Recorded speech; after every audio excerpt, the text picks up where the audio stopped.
God, he almost left Baby Yoda at that farm. I was like, please don't do that. I mean, I'm going to keep watching no matter what because I'm interested, but it would considerably lessen my enjoyment of this show if Baby Yoda were now to leave. I want him in this till the end. How do you feel about that, by the way? I know some people are calling this show The Adventures of Baby Yoda, co-starring The Mandalorian, and I think, I don't know who would have a problem with that, to be honest with you, because Baby Yoda is so awesome. I mean, even earlier in this episode, The Mandalorian tried to leave Baby Yoda on the ship. Who likes to press buttons? And the ship has so many buttons and apparently no child lock capabilities. I don't see how you could leave him on the ship. Maybe that's what Baby Yoda was thinking, but the distinct vibe I got from Baby Yoda, it made me laugh out loud when the door came down and Baby Yoda was standing there. But the vibe I was getting off of Baby Yoda was like, the star of the show I am. I also feel he should say, get me better merch, you will. Because side note, the official Baby Yoda merch has hit the internets. And let's just say the force is not with its designers. I was going to say they should have Werner Herzog design the Baby Yoda merch because he loves talking about him so much. Clearly, Werner Herzog was Baby Yoda's first fan. And he also fought for them to use the puppet over the CGI. But I think Werner's probably against merch. Also, now that I know that Baby Yoda is a puppet, I mean, I kind of knew it before, but now everyone's talking about it. He looked a little more puppet-like this episode, and also I'm starting to see like the strings, you know, the behind-the-scenes strings. It's like, oh, that camera shot allows you not to have, you know, I can see where they're saving money here and there, right? I'm like, so Baby Yoda's out of frame. You know, it's an artistic choice. It's also a budgetary choice. So, but that's fun. But I don't know. I'm not sure.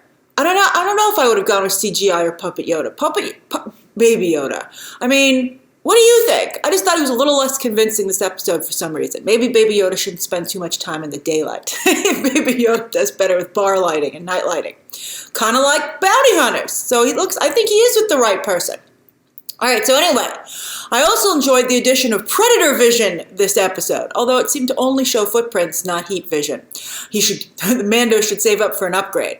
And I also thought it was hilarious that last week I was like, does he ever take that helmet off? And then this week he found himself with a bunch of women and they were all asking the same thing. There is that one female Mandalorian, but I bet you most Mandalorian are men because I think a lot of women are like, what? Do we never take it off? That's ridiculous.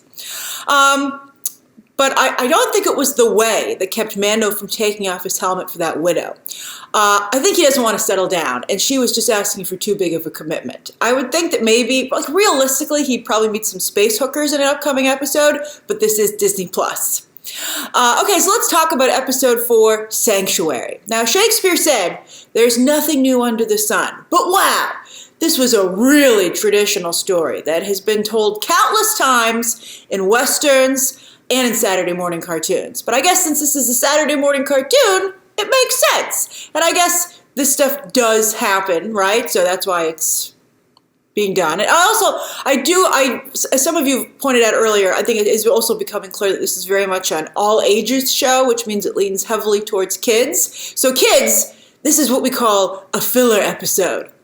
Although, also, speaking of real life, they got to kill all those pug dog aliens, or the other ones are just going to come back and ambush them after Mando is left.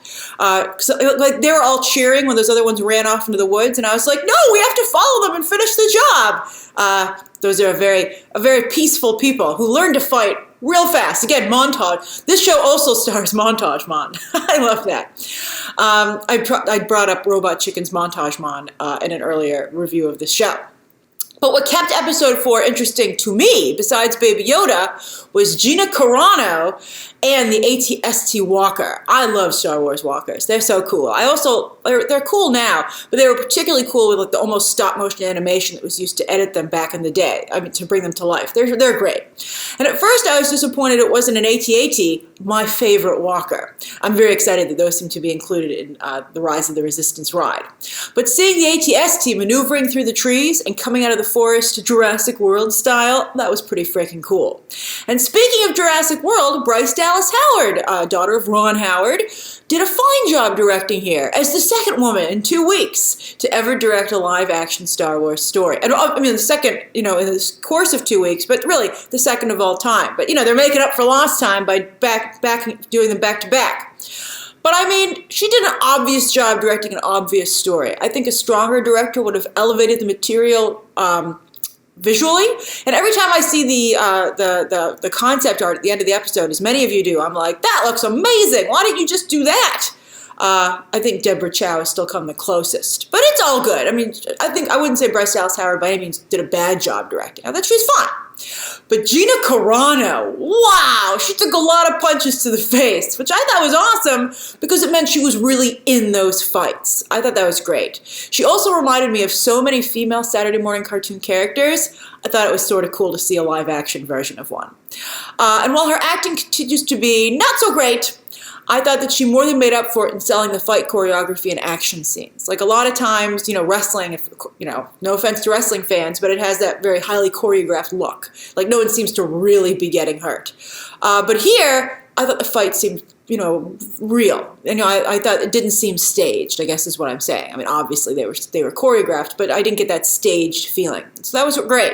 But I wasn't sorry to see her go either. I mean, she's Gina Carano. She'll probably show up at another point, and they used her so heavily to promote this show. I would be surprised if she didn't show up again, but I don't really care either way, to be honest with you. I mean, this was enough for me. Some of the little touches I enjoyed this episode.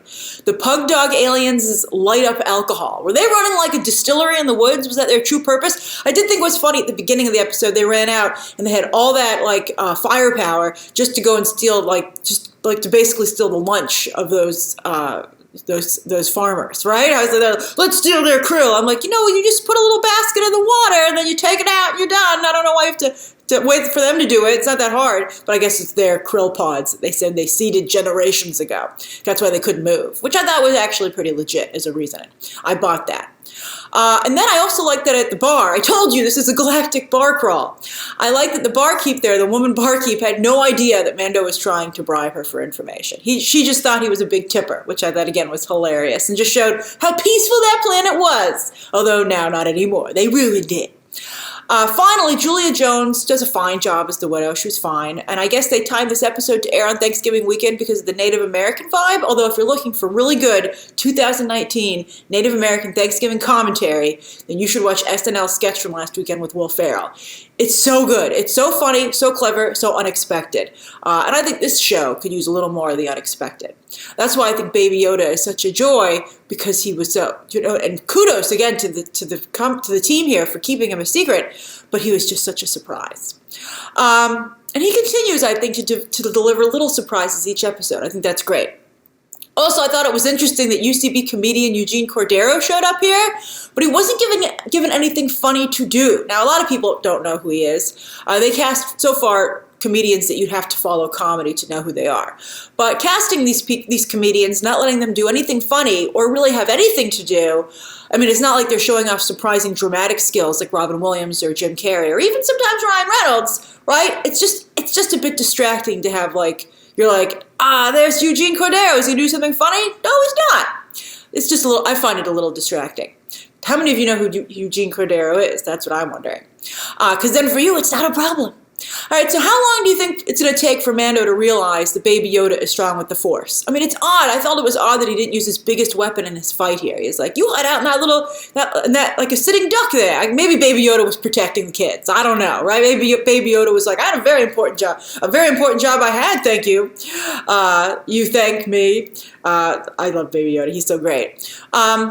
But as some of you have pointed out, it seems that the Mandalorian has never heard of Jedi, right? But maybe once he figures it out, he'll take Baby Yoda to a Jedi. And that is something I would very much like to see. So, how are you enjoying this Saturday morning cartoon Western? Did you like episode 4? A bit longer, by the way. Just a few minutes, but we're getting there. It's a step. It's a slow movement in the right direction. Share your thoughts down below. Thank you for watching this show with me. I appreciate it. Especially for those of you who I know who are really enjoying it. I appreciate that even though that I don't. I mean, I'm warming to it, but even though I don't love it as much as you, it means a lot to me that you come back here every week to discuss it with me anyway. So I appreciate that. So share those thoughts down below, subscribe today, and of course, as always, you can check out some more videos right now.